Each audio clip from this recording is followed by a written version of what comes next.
முதல் வருகைக்கு தயார் செய்த ஒரு வாசகம்தான். அதை நாம் புரிந்து கொள்ள வேண்டும். 2 வருகைகளுக்கும் போதுமான தயாரிப்பு இருந்திருக்கிறது. அந்த விதத்திலே எரேமியா இறைவாக்கினர் முதல் வருகைக்கு எவ்வாறு மக்களை தயார் செய்தார் என்ற வாக்குறுதியை நாம் இப்பொழுது 2ஆம் வருகைக்கும் பயன்படுத்திக் கொள்கிறோம். அதான் இன்றைக்கு நாம் பார்ப்பது.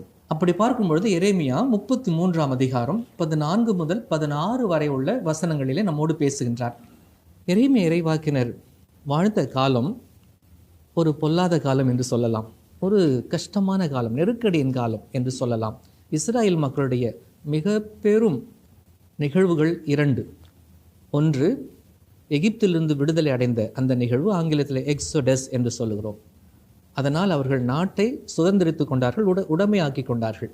மற்றொரு நிகழ்வு சரிவு நிகழ்வு, 587-86 நடந்த அந்த நிகழ்வு. நாடு கடத்தப்பட்ட பாபிலோன்